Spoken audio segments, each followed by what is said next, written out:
Assalamualaikum warahmatullahi wabarakatuh. Bismillahirrahmanirrahim. Ashhadu an la ilaha illallah wa ashhadu anna Muhammadar Rasulullah. Allahumma salli ala Sayyidina Muhammad wa ala ali Sayyidina Muhammad. Rabbi syrah li sadri wa yassir li amri wahlul 'uqdatam min lisani yafqahu qawli. Amin.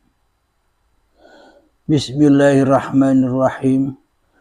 Salam hormatku, salam ta'zimku, salam santunku buat para jamaah tercinta, sahabat-sahabatku tercinta dimanapun Anda berada, baik yang ada di dalam ataupun yang ada di luar negeri. Semoga kita semua senantiasa di dalam lindungan Allah Subhanahu wa Ta'ala. Amin ya Rabbal Alamin. Pada kali ini kita akan mengkaji diri kita sendiri.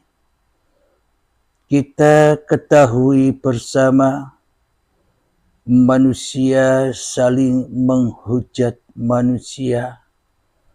Negara saling menghujat negara yang lain karena tiadanya iman di hati kita. Ketika hati kita syirik kepada orang lain, itulah tandanya kita selama ini syirik kepada Allah, syirik kepada Tuhan, syirik kepada Sang Pencipta. Hujatan antara umat beragama itu pun terjadi karena kita syirik kepada orang lain, syirik kepada agama lain.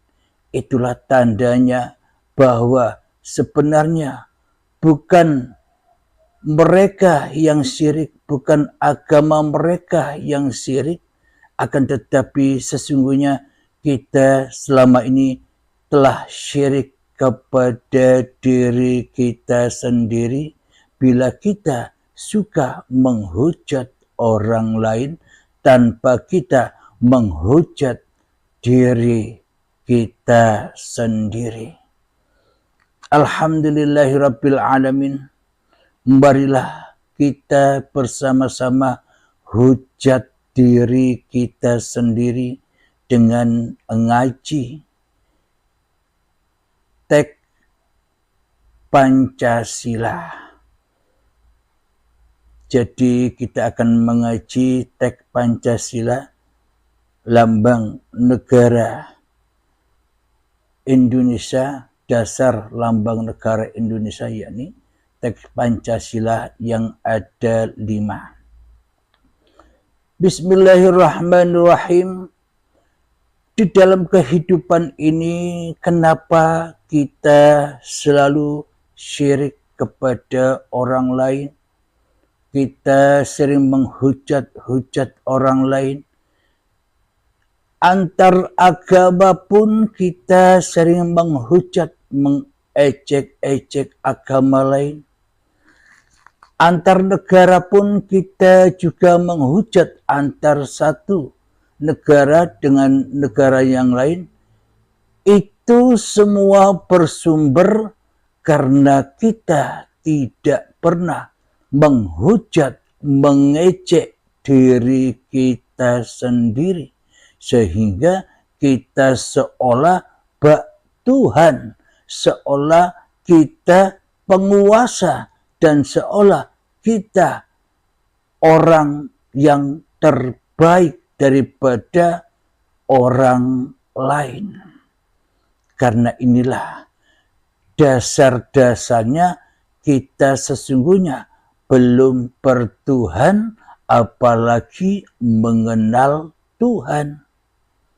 Karena kalau kita sudah bertuhan, bahkan mengenal Tuhan, kita takkan pernah menghujat orang lain. Kita takkan pernah menghujat agama lain. Kita takkan pernah menghujat negara lain. Kecuali ku anfusakum, selamatkan dirimu, wa ahlikum naro, dan mereka semua saudara-saudaramu akan selamat dari api neraka. Maknanya selamat dari api neraka itu yang bagaimana? Bukan karena kita sudah selamat maka manusia semuanya masuk selamat dari neraka. Bukan itu maknanya. Maknanya begini.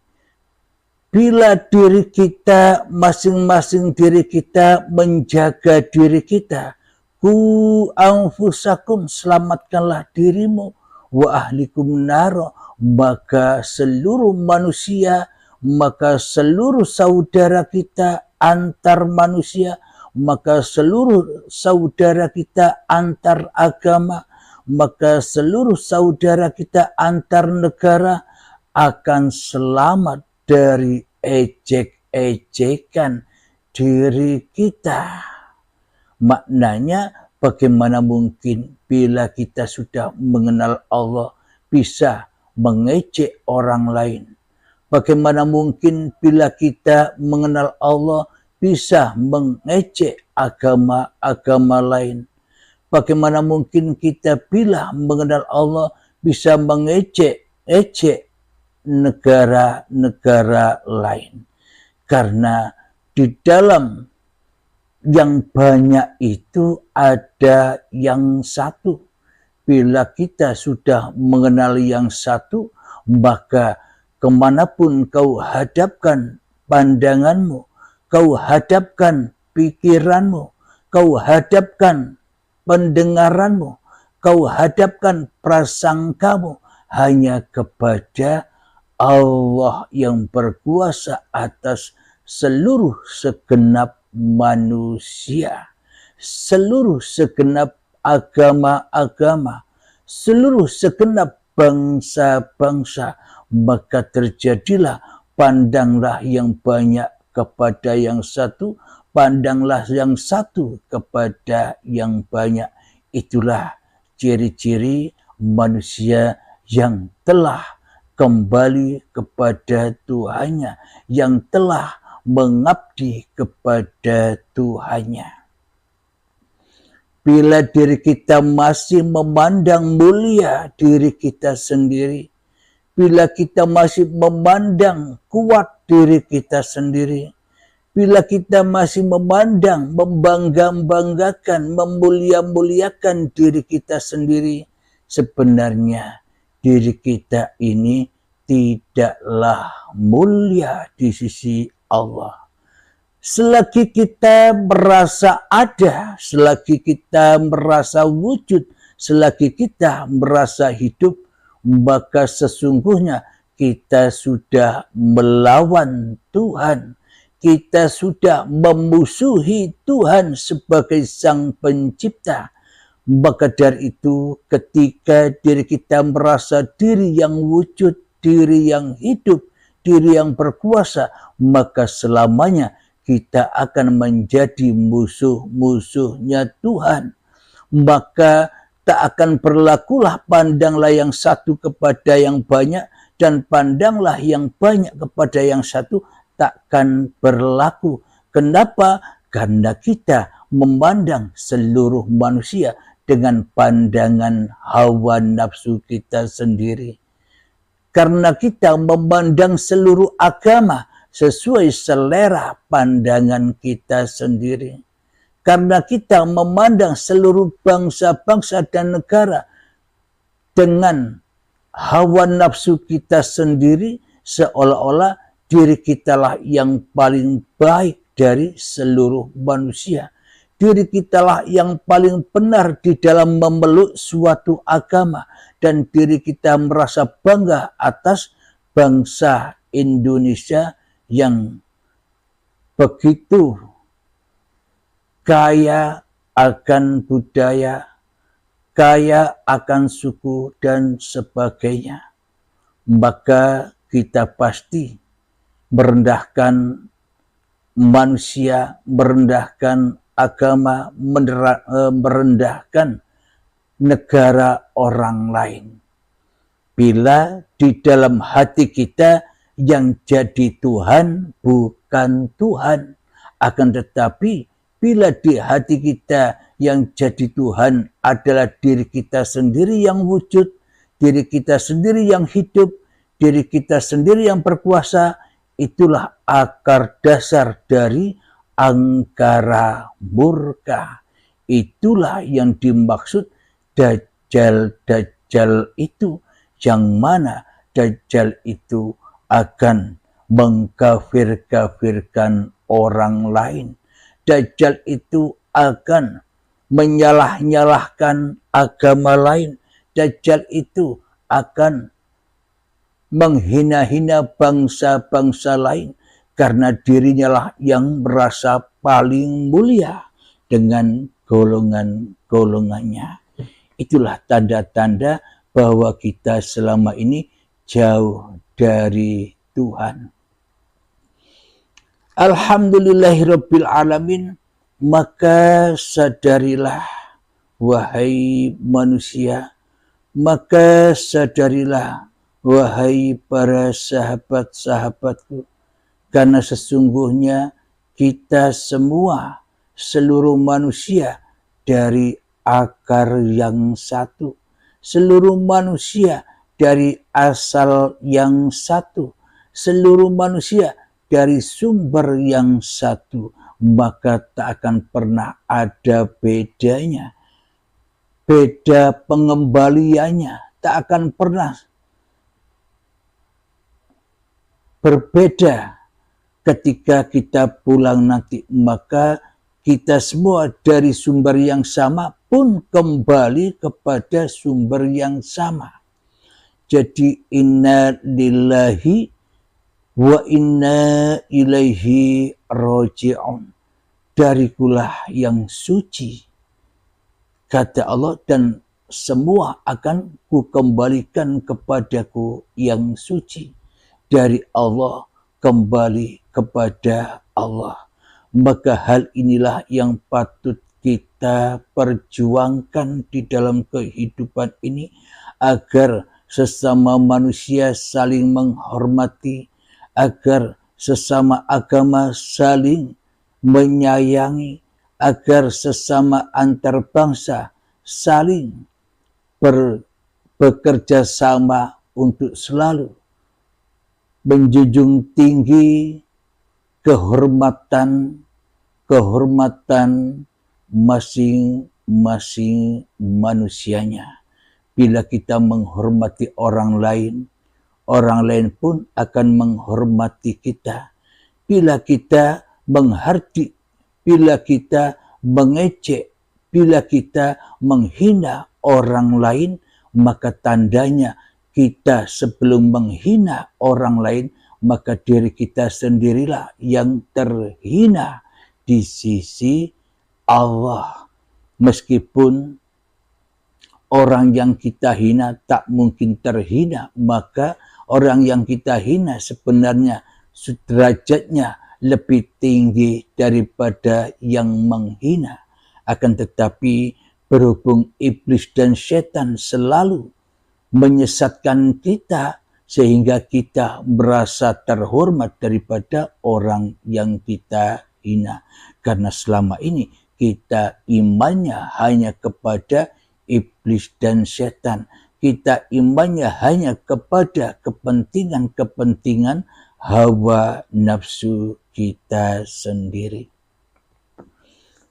Jadi akar sumbernya kelakuan-kelakuan diri kita sendiri selama ini yang selalu bersama dengan angkara murka, yang selalu merasa baik, yang selalu merasa mulia, yang selalu merasa berbangga diri, yang selalu merasa benar.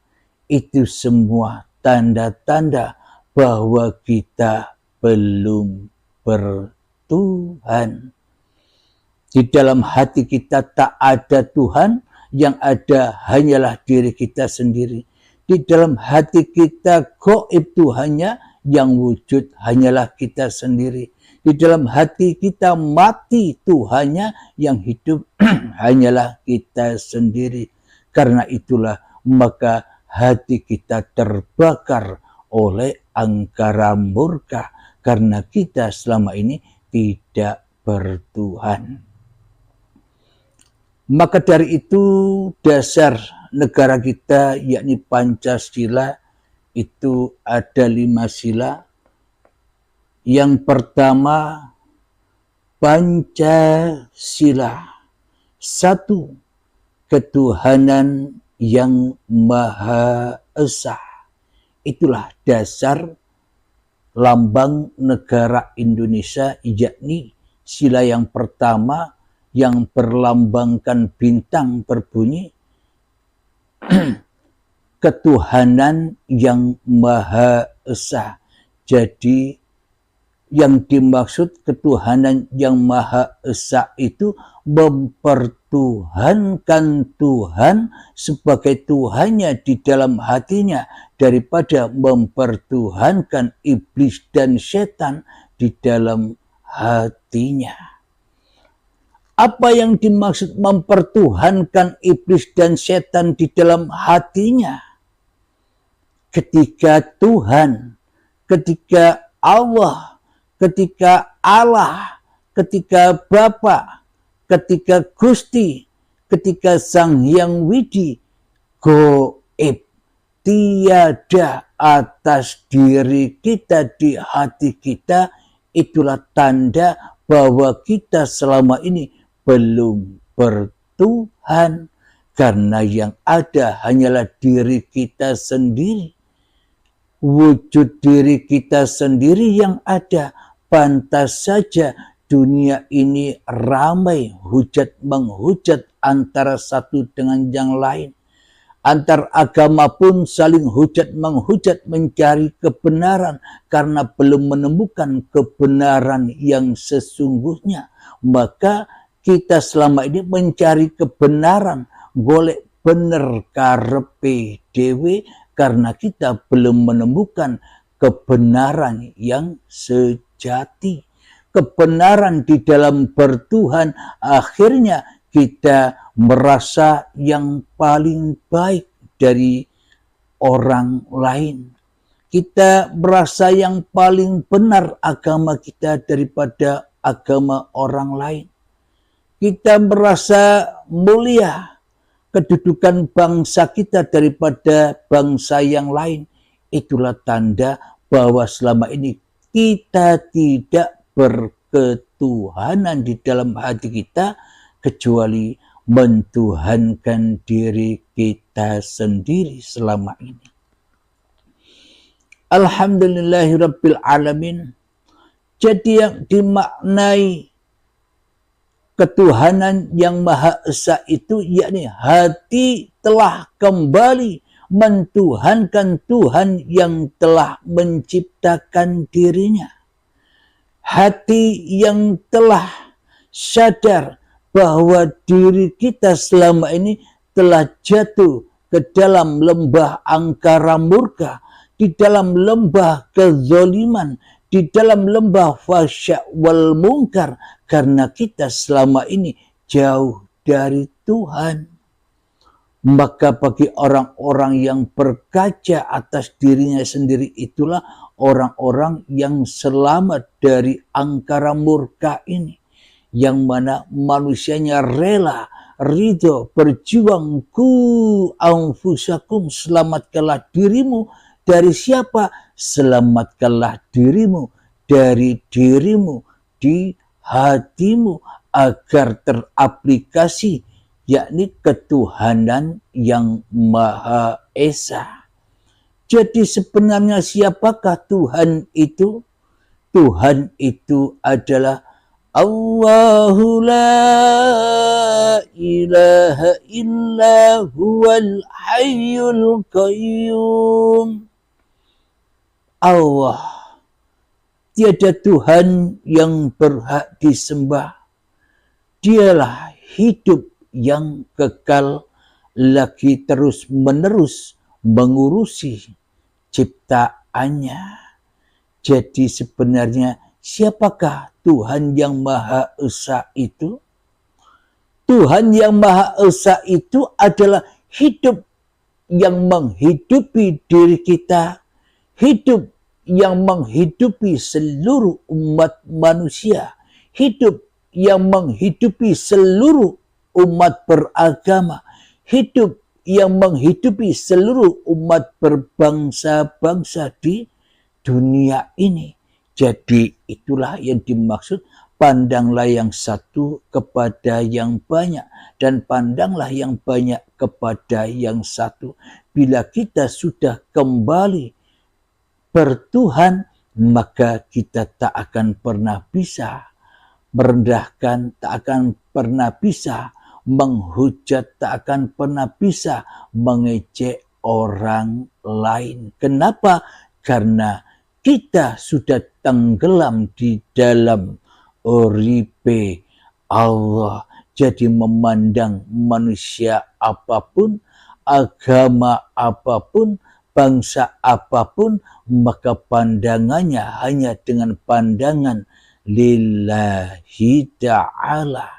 Karena sesungguhnya kemanapun kau arahkan pandanganmu, kau arahkan telingamu, kau arahkan pikiranmu, maka sudah dihadapkan kepada uripe Allah.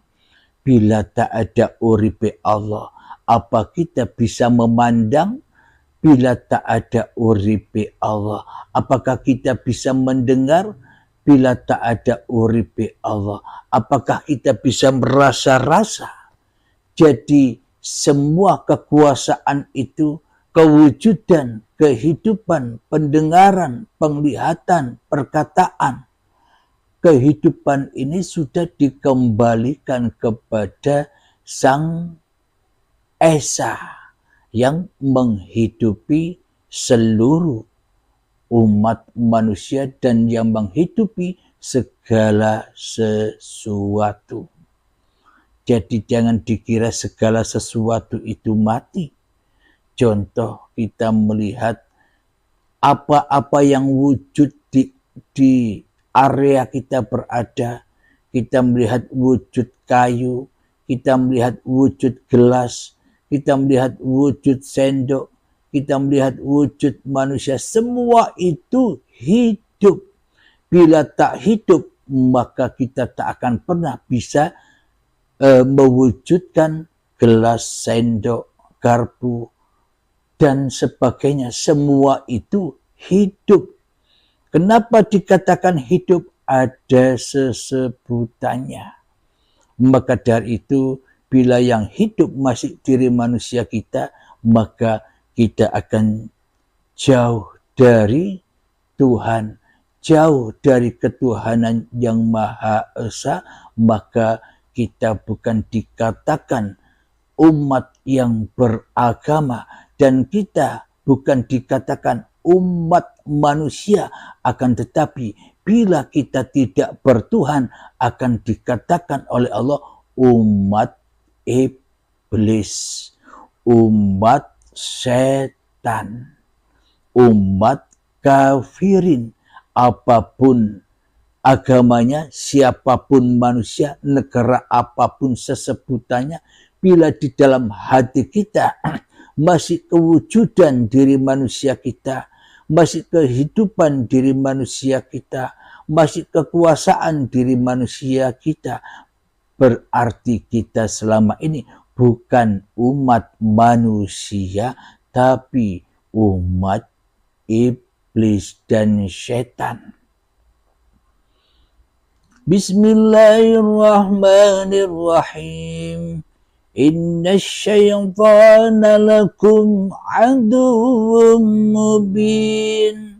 Sesungguhnya setan itu adalah musuh yang nyata bagimu. Jadi setan itu bukan gaib.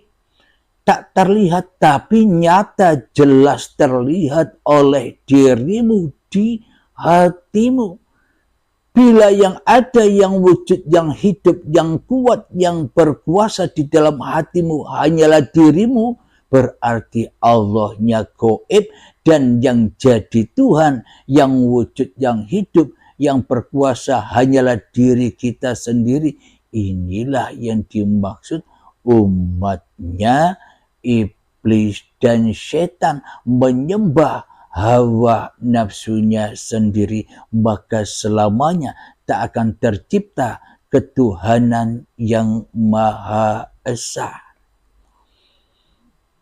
Mari kita lanjutkan sila yang kedua, kemanusiaan yang adil dan beradab. Jadi kemanusiaan yang adil dan beradab itu akan tercipta bila manusianya sudah bertemu dengan sila pertama, yakni ketuhanan yang Maha Esa, yakni hati manusia sudah mentuhankan Tuhan sebagai Tuhannya seluruh manusia, yakni hidup inilah Tuhannya seluruh manusia. Maka bila manusia sudah bertuhan, maka ia akan kemanusiaan yang adil dan beradab, maka manusianya akan adil dan beradab terhadap dirinya sendiri. Maka bila manusianya sudah adil dan beradab kepada dirinya sendiri, maka ia akan adil dan beradab kepada manusia selain dirinya. Itulah dari lambang dari ku anfusakum wa ahlikum naro. Jadi manusia yang sudah menyelamatkan dirinya dari dirinya di hatinya, maka yang ia saksikan sudah bukan umat iblis lagi, maka yang disaksikan di dalam hatinya hanyalah umat manusia yang saling menghormati antara satu umat dengan umat yang lain. Maknanya saling menghormati, saling menghargai, saling sayang menyayangi, itu akan tumbuh di dalam hati kita, bahwa karena kasih sayang itu bukan kasih sayangnya manusia, akan tetapi kasih dan sayang itu adalah kasih dan sayangnya uripe Allah, yang meliputi seluruh umat manusia yang berada di dalam kehidupan umat manusia. Karena kasih dan sayang itu tidak tumbuh sendiri. Kasih dan sayang itu tumbuh karena ada uripe Allah. Bila kita semua tak dihidupi oleh Allah, maka tak akan pernah ada kasih dan sayang. Jadi sebenarnya kasih sayang itu ya milik Allah, milik Tuhan yang menciptakan seluruh manusia. Alhamdulillahirabbil alamin. Ketika manusianya sudah bertuhan, maka kemanusiaan yang adil dan beradab, maka manusianya adil terhadap dirinya dan terhadap orang lain. Jadi saling menjaga, saling hormat menghormati. Itulah kedamaian kehidupan antar manusia, kedamaian kehidupan antar umat beragama, kedamaian kehidupan antar bangsa-bangsa. Itulah hidup yang damai. Kenapa? Karena ya ayyatuhan nafsul mutmainnah, wahai jiwa-jiwa yang tenang, Irji'i ila rabbiki radiyatan mardiyah. Pulangkanlah dirimu kepada Tuhanmu yang telah menciptakan kamu. Itulah puncak-puncaknya hati yang tenang. Maka bila hati kita sudah mutmainnah, tenang, damai, loh jinawe, maka fadkhuli fi ibadi, maka kita akan tergolong orang-orang yang mengabdi. Mengabdi kepada siapa? Mengabdi kepada yang menciptakan kita. Wadkhuli jannati, dan masuklah ke dalam surgaku. Itulah puncaknya, puncak manusia kembali menjadi manusia. Jadi manusia kembali menjadi manusia maknanya bagaimana? Kita selama ini ketika kita belum mengenal Tuhan, kita bukan manusia tapi iblis yang terkutuk. Iblis yang selalu mensekutukan Allah dengan dirinya di hatinya. Alhamdulillahirabbil alamin. Sila yang ketiga yakni persatuan Indonesia.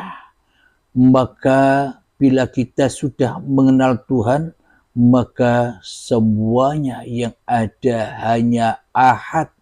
Kemanapun kau hadapkan pandanganmu, ya disitulah aku. Tak ada hal yang selain Allah. Maka itulah yang dimaksud persatuan Indonesia. Bila setiap individu manusianya berpegangan dengan ini, maka ia akan selamat berjalan menuju Tuhannya. Itulah yang dimaksud pengabdian. Itulah yang dimaksud persembahan. Agama apapun kita, tak peduli nama-nama agamanya. Meskipun kita berbeda agama, nama-nama agamanya, toh Tuhannya juga satu. Tuhannya esa. Tuhannya hidup yang menghidupi manusia. Maka jangan cari perbedaannya. Karena persamaannya lebih akbar daripada perbedaannya. Persamaannya lebih nyata daripada perbedaannya. Maka bila kita masih menjadi umatnya iblis, maka kita akan selalu diadu domba oleh iblis, yakni diadu menghujat-hujat orang lain, menghujat-hujat agama orang lain. Itulah tanda kita selama ini menjadi umatnya iblis dan setan, bukan umat manusia. Bila kita menyatakan bahwa kita umat manusia, berarti kita menyadari atas kuasa Tuhan di dalam setiap diri manusianya. Itulah yang dimaksud persatuan Indonesia.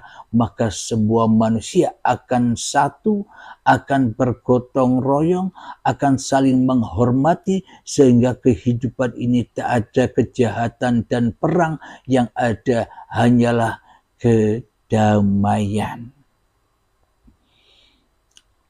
Sila yang keempat, kerakyatan yang dipimpin oleh hikmah kebijaksanaan dalam permusyawaratan perwakilan.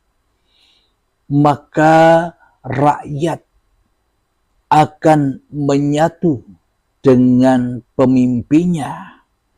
Maka itulah yang dimaksud keindahan.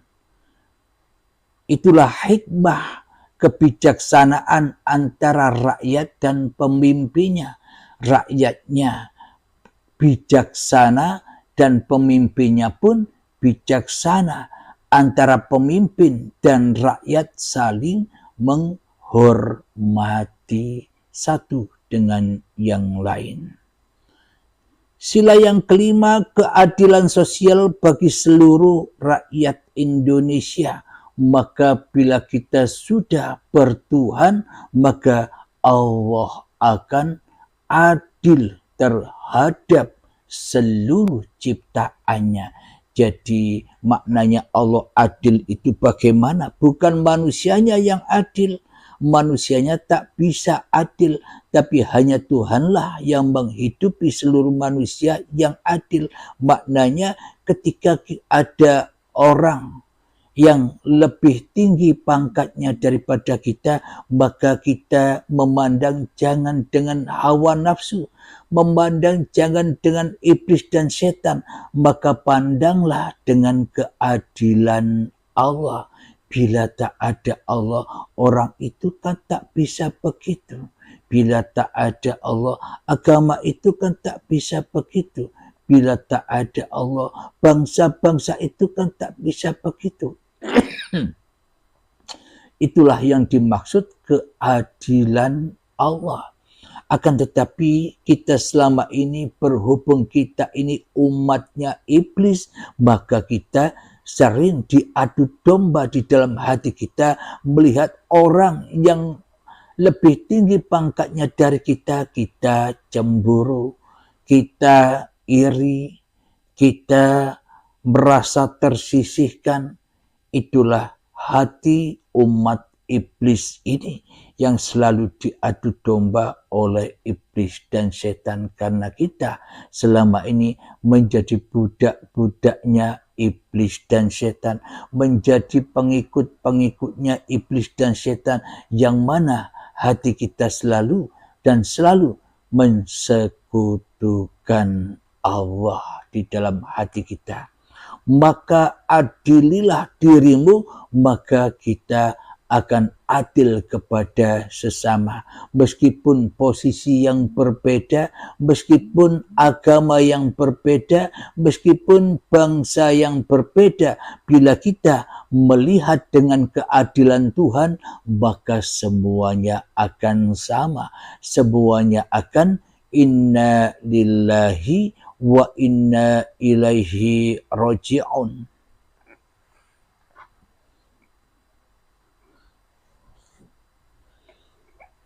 Alhamdulillahirabbil alamin. Jadi seluruh manusia itu berawal dari yang satu, dari zatullah, zatnya Tuhan, hidupnya Tuhan, maka kembalilah ke asalnya. Bila kita menghadap Tuhan, maka kita ketika menghadap orang lain, Tuhan lebih nyata dahulu daripada makhluknya. Semoga saya pribadi khususnya dan semoga kita semua senantiasa selalu di dalam penjagaan Tuhan yang Maha Esa. Salamku buat para saudaraku, salamku buat para agama-agama yang lainnya, bangsa-bangsa yang lainnya. Salam satu jiwa, salam satu hidup, salam satu Tuhan yang menghidupi seluruh manusia. Assalamualaikum warahmatullahi wabarakatuh.